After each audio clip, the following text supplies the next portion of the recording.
How could the movie Barbie fail to live up to your expectations?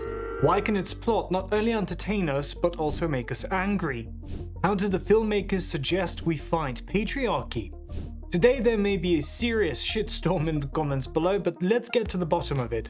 But without rose-colored glasses. And I would just like to inform you, I do not have a vagina. A PR campaign can take strange forms. In Hollywood, they often try to come up with a special advertising campaign for their movies, spending millions of dollars on it, all for the sake of making the movie famous around the world. When it was announced that Barbie and Oppenheimer would be released on the same day, it seemed crazy to many people. Two antagonist movies, completely different audiences, and huge box office risks. However, it turned out to be a good decision. The memes about Barbenheimer, based on the contrast between these two movies, instantly went viral on the internet. There were jokes that real men would watch Barbie for Ryan Gosling, and the trailers understood this hype. The audience was promised a light Barbie comedy, and if the movie had truly remained a model of light-hearted humor, everything would have been great, but it's much more complicated than that.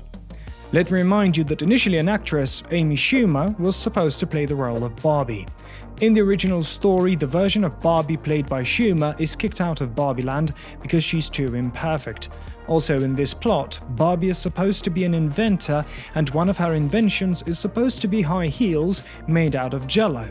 Yeah, no wonder Schumer chose to leave the project after that idea. Suffering a loss, the script was significantly changed, and we know what happened next. Enormous financial success. The Barbie movie became the top box office movie of 2023. It earned over $1.4 billion at the worldwide box office, surpassing such hits as Oppenheimer and Super Mario Bros. At the cinema. It also became the top box office movie directed by a female director, Greta Gerwig. Before that, the record belonged to Frozen 2 from 2019, but it was directed by Jennifer Lee in collaboration with Chris Buck. But in my opinion, this phenomenal result has more credit to marketing than to the pink plot. Barbie, tell me about patriarchy, which, to my understanding, is where men and horses run everything. I didn't get all the jokes. Some of them probably require a special mood. However, in general, the humorous part leaves a pleasant impression. There's no point in analyzing every line. Let's move on to the problematic moments. To us, Barbie is like a person who is joking and then talking seriously, and sometimes it's not clear where the sarcasm ends and the important message begins. Let's start at the beginning. We were shown the world of Barbie, where Ken tries to impress the protagonist and she suddenly thinks about death. Not the most typical turn for a Pinky fairytale, right? It shows us a visually appealing world and hints at a future existential crisis. Margot Robbie's character begins to have a metamorphosis that is unpleasant for her, and they send her out into the real world for Barbie to find the human whose doll she is. This contact should supposedly fix all the problems. Ken decides to follow her, and so they find themselves in a harsh reality. And that's where the complications begin. First, humans mock them, probably because of their clothes, and Barbie catches lustful glances from men and hears disgusting compliments. With a smile, Blondie! Why are these men looking at me? This makes Barbie start to feel threatened, and at one point, they encounter a group of construction workers who shower her with naughty suggestions one after the other. I said you had a hot body. Would you hold it against me? Is that a mirror in your pocket? Baby, you aren't. Since I'm not a girl and I can't fully understand how hard it must feel that kind of pressure and hear unsolicited comments, but here it's shown in extreme form. It seems that literally every man is ready to assault Barbie. A couple of rude comments would have been enough. The atmosphere of fright would have been clear enough. But when everybody behaves like this, it seems that the protagonist has entered a world where they have never seen women before. I think a construction site at lunchtime would be the perfect place for a little woman power, but this one was so male. Everything's almost like reversed here. The filmmakers add one more detail. A man slaps Barbie on the ass, and this happens 3 minutes after she enters the real world. Maybe it's a reflection of women's reality, but it looks a little too dramatic. It's funny that Ken also catches curious looks, but reacts positively to them. Well, people react in different ways. The movie identifies the problem, we keep it in mind and move on. The characters begin to explore the world around them. Ken realizes that patriarchy rules the world and he likes it. We'll go at the same time. Okay. She's at school! Moreover, Ken enjoys even basic politeness. Excuse me, sir, do you have the time? You respect me. Meanwhile, Barbie sneaks into the Mattel company that is responsible for the Barbie doll, and she's shocked to see that the entire management team consists of men. They literally try to put Barbie in a box, but she runs away from them. So which problem has been highlighted here?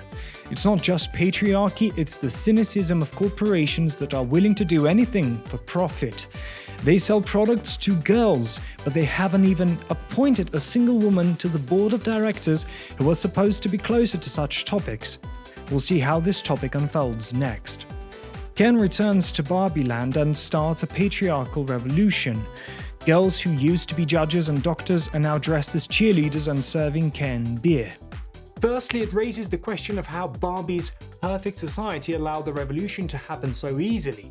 Secondly, it's disturbing to see that they supposedly like the new role. Then it becomes clear that Barbie isn't immune to patriarchy, but frankly, it looks like a clumsy scripted convention. It would have been much more interesting to show the female characters realizing it themselves and suffering from the roles they've been given, rather than having Barbie explain it to them. So what happens to Mattel's top management? They spend half the movie getting to Barbie Land, but have almost no impact on the plot. At one point, Ken rebrands, basically puts his name on everything, and the CEOs have this dialogue. These Mojo Dojo Casa houses are literally flying off the shelf. It doesn't matter if it's Barbie or Ken. The money is pouring in. You think I spent my entire life in boardrooms because of a bottom line? No, I got into this business because of little girls and their dreams. The idea is ironic. A cynical corporate boss suddenly cares about the feelings of young girls. But it's weird. If he only cares about money, why does he keep going to Barbie Land when it's clear that profits won't be affected? So the corporation is not an ultimate evil, and the boss is actually a cool guy who cares about the happiness of the girls, and probably all the men around him are nice people too. But then at the end of the movie, he thinks only about profit again. Okay, what about ordinary Barbie? And she wants to get through the day feeling kind of good about herself. Terrible idea. Yeah, that's going to make money. Oh, Ordinary Barbie, I love it. This movie is very inconsistent. The funny thing is that these characters essentially have no impact on anything. They don't join Ken's patriarchy and make it to Barbie Land when the situation has already been resolved. Their trip could have been cut out of the movie and nothing would have changed. The topic of horrible corporations is not uncovered. Let's move on. One more moment.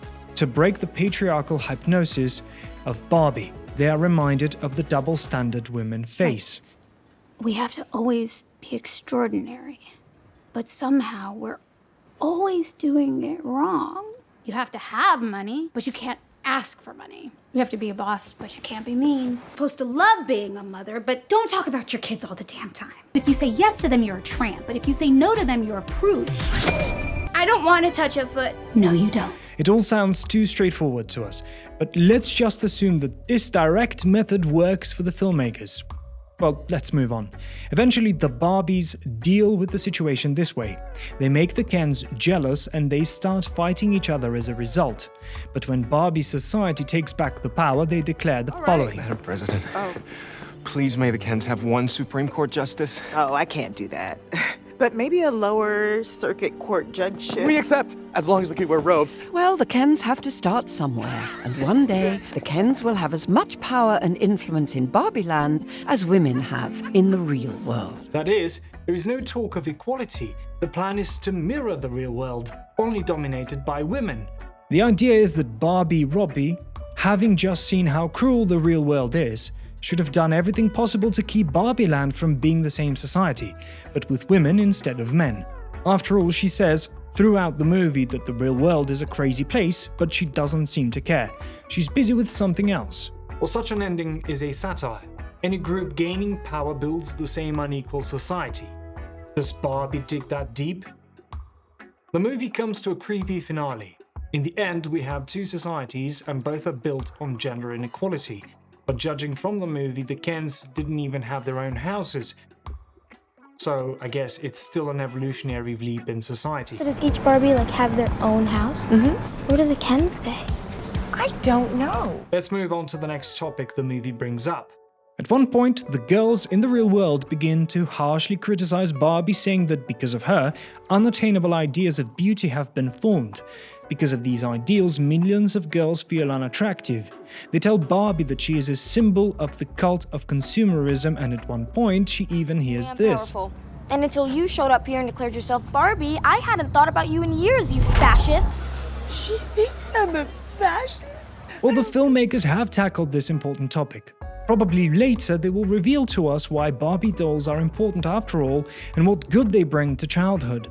But in the end, only one person confesses true love for a Barbie doll, and that person's daughter begins to respect Barbie just because the doll means a lot to her mother. That seems not enough after the speech we hear before that. After all, they could have easily explained it, for example like this. The head of the corporation tries to find Barbie and asks passers-by if they have seen a woman who looks like the famous doll. This leads to dialogues where ordinary girls and women recall why the doll was or still is important to them. At the same time, these stories could have changed the mindset of the corporate man. He would realize that Barbie isn't just a product that brings him money. It's more than that, and it would emphasize his desire to put everything and everyone back on track despite the success of the Ken set. At least two storylines of this movie could have been fixed slightly. Yes, it might have looked a little promotional, but after all, it's a movie called Barbie. Most importantly, what about Barbie, Robbie? At the end of the movie, she accepts her imperfections and says she wants to become human. Barbie's creator warns that she will then become mortal. Barbie agrees anyway, and then the creator states that she will show her what it means to be alive. And they show Barbie purely positive aspects of being alive and nothing negative, which is pretty controversial, but okay. We've come to the end of the movie. Barbara. And what are you here for today, Barbara? I'm here to see my gynecologist. Instead of trying to change the world for the sake of gender equality, Barbie goes to the gynecologist because that's where the movie should have ended. But Ken's line isn't bad. He goes through his story arc and realizes that patriarchy is actually not right for him and that he was wrong about it. He realizes that he shouldn't live his life expecting affection from Barbie and that he should become independent. If he doesn't want to be just an appendage to Barbie, it's time to change something about himself. It's a sensible idea, except the movie is clearly not called Ken, but still Barbie. And not Alan. The character of actor Michael Cera is a missed potential. In fact, on a concept level, this character is probably the most interesting one here. Unlike a bunch of Barbies and Kens, he's the lone representative of the series here. He has difficulties with both the Kens and Barbies, and the idea is that this character should feel a permanent loneliness. I mean, how many interesting things could they come up with about him? But he's just a joke here, a character who gets mocked by absolutely everyone. And the ultimate question is, why should we take an entertaining movie so seriously? It's because it brings up serious topics with a straightforward message. Instead of being a pretty good comedy, it tackles a bunch of very important controversial topics, but hardly any of them are uncovered. Let's say that a girl suffering from patriarchy has watched this movie. What should she do about it? What does the movie suggest she do? Probably go to Barbie Land, but something feels like they don't sell tickets there. It's not a terrible movie, not at all. It's an average movie. Barbie knows how to make you laugh, but unfortunately, her ambitions don't match her own abilities at all. And it makes me a bit sad that a movie with such an incomplete script makes so much money. Is it really a miracle of PR? However, perhaps the filmmakers are just ridiculing exaggerated images and showing a hyperbolized world where all the problems are deliberately brought to the point of absurdity. Perhaps the one message the movie wants to convey is that women and men are not equal and it's time to accept that. If this comes as a revelation to some, well then, it's probably all for nothing. But if Barbie really wanted to talk about feminism and equality, then these issues deserve a stronger movie.